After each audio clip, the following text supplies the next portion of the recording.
Big boss season 9కి సంబంధించిన అగ్ని పరీక్ష ఆడిషన్స్ ద్వారా 6 సామాన్యులకు హౌస్లోకి పంపించడంతో సాధారణ జనం దృష్టంతా బిగ్ బాస్పై పడింది.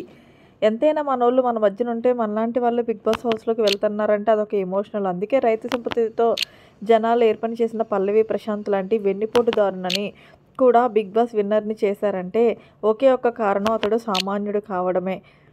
కాగా ఈ సీజన్లో 6 సామాన్యుల్ని బిగ్ బాస్ హౌస్లోకి పంపించారు. ఈ 6 కూడా ఏదో ఒక అల్లాటప్ప కంటెస్టెంట్స్ కాదు, ఎవరికి వాళ్ళే అన్నట్లుగా ఉన్నారు. హరీష్, కళ్యాణ్, పవన్ ప్రియ, మర్యాద మనీష్, దమ్ము శ్రీజ ఈ 6 సామాన్యుల కోటాలో బిగ్ బాస్ హౌస్లోకి అడుగుపెట్టారు.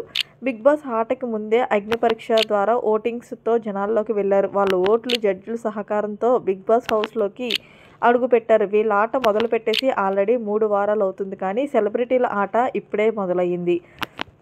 ఈ సీజన్ సెలబ్రిటీ వర్సెస్ కామనర్స్ మధ్య రణరంగం కాన్సెప్ట్ అయితే డిజైన్ చేశారు. ఈ గతంలో ఎన్నడూ లేని విధంగా హౌస్ కూడా చేశారు.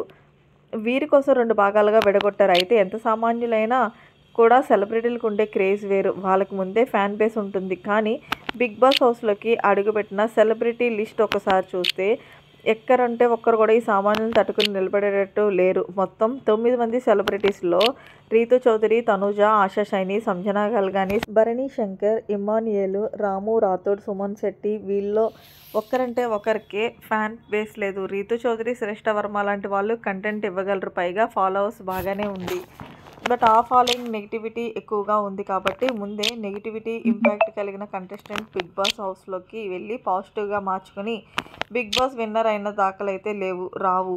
బట్ వీళ్ళ నుండి కంటెంట్ వస్తుంది కాబట్టి టాప్ 5 వరకు అయితే ఛాన్సెస్ ఉంటుంది. మిగిలిన వారిలో విన్నర్ మెటీరియల్ అనిపించే వాళ్ళు ఒక్కరంటే ఒక్కరూ లేరు. ఇమాన్యుయేల్ ఉన్న జబర్దస్త్ కమెడియన్ని బిగ్ బాస్ హౌస్లోకి ఎందుకు తీసుకొస్తారో మనకు తెలిసిందే. వాళ్ళు నవ్వించగలరు, టీఆర్పీ తెప్పించగలరు. బట్ కమెడియన్స్కి ఓట్లు అయితే పడవు అనేది మనం చెప్పేది కాదు. స్వయంగా జబర్దస్త్ కమెడియన్స్ ఒప్పుకున్న మాట. అవినాష్, రోహిణి లాంటి వాళ్ళు స్ట్రాంగ్ కండిషన్స్ అయితే అయ్యారు. కానీ విన్నర్ మెటీరియల్ కాకలేకపోయారు. ఇక మరణి, సుమన్ శెట్టి, ఆశా సైని, తనుజ గౌడ, సంజనా గర్లాని, సుమన్ శెట్టి లాంటి వారు ఈ వారం కాకపోతే వచ్చే వారం అన్నట్టుగానే ఉన్నారు.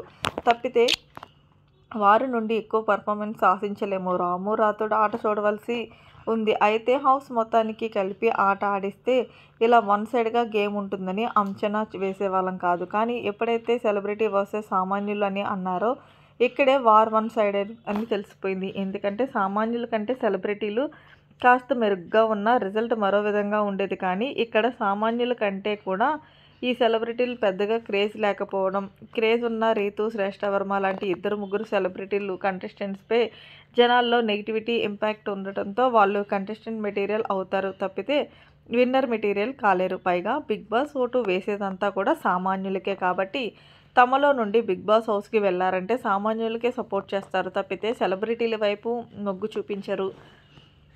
మీ మద్దతు ఎవరికి, సామాన్యులకా సెలబ్రిటీస్కా అంటే దాదాపు 80% మందికి సామాన్యులకే సపోర్ట్ చేస్తామని ఓట్లయితే వేస్తున్నారు. కాబట్టి బిగ్ బాస్ సీజన్ 9 విన్నర్ ఈ సామాన్యుల్లో నుండే ఉండబోతున్నారు. నదిలో 2.0 ఓ పేరుతో మరో గ్రాండ్ లాంచ్ నిర్వహించి ఇంకొంతమందిని తీసుకువచ్చినా కూడా మధ్యలో వచ్చిన వాళ్ళు విన్నర్ అయ్యి హిస్టరీ బిగ్ బాస్ తెలుగు చరిత్రలోనే లేదు. ముందు నుండి హౌస్లో ఉన్న వాళ్ళకే ఫ్యాన్ బేస్ ఏర్పడుతుంది, ఓటింగ్ గ్రాఫ్ క్రియేట్ అవుతుంది. కాబట్టి హౌస్లో ముందు నుండి ఉన్న సామాన్యుడే బిగ్ బాస్ సీజన్ 9 విన్నర్ కాబోతున్నాడు. మరిన్ని లేటెస్ట్ అప్డేట్స్ కోసం మన ఛానల్ సబ్స్క్రైబ్ చేసుకోండి.